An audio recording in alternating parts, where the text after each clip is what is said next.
صحابہ کرام کے تعلق سے ہمارا کیا عقیدہ ہونا چاہیے؟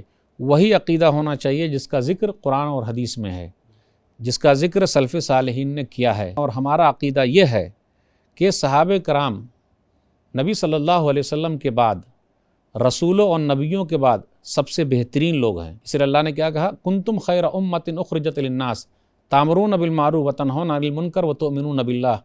سورہ آل عمران سورہ نمبر 3 آیت نمبر 110۔ تم دنیا کی بہترین امت ہو، لوگوں کے لیے نکالے گئے ہو، بھلائی کا حکم دیتے ہو، برائیوں سے روکتے ہو۔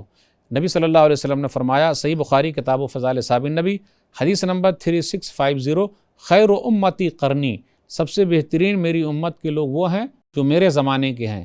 تو سب سے بہترین کون ہے؟ جو نبی صلی اللہ علیہ وسلم کے زمانے کے ہیں۔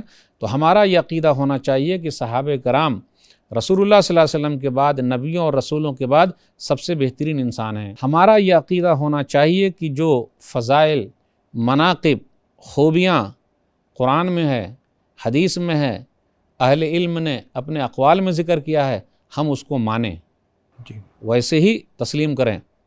جیسے ان کی خوبیاں بیان کی گئی، بڑے مہمان نواز تھے، دل میں کینہ نہیں رکھتے تھے، اپنے اوپر دوسروں کو ترجیح دیتے تھے، ان کے بارے میں جو ذکر ہے، اور اللہ کے راستے میں خرچ کرنے والے تھے، اور اللہ اس کے رسول صلی اللہ علیہ وسلم کی مدد کرنے والے تھے، یعنی اللہ کے دین کی مدد کرنے والے تھے۔ پوری دنیا کے کونے کونے میں وہ لوگ چھا گئے، اللہ کا پیغام اللہ کے بندوں تک پہنچایا۔ جو ان کی خوبیاں ہیں، اللہ ان سے راضی ہوا، وہ لوگ اللہ سے راضی ہو گئے، رضی اللہ عنہ ورضوا عنہ، سورہ توبہ سورہ نمبر 9 آیت نمبر 100۔ تو جو خوبیاں بیان کی گئی ہے، ہمیں اور آپ کو وہ ماننا ہے۔ الحمدللہ اس پرفتن دور میں ہماری نوجوان لڑکیوں کے لیے مرسی ٹی وی نے 2 سالہ عالمہ کورس کا بھی آغاز کیا ہے، لہٰذا دیر کس بات کی، اس مرسی ایجوکیشن سسٹم کے آپ بھی ایک ضرور ممبر بنیے۔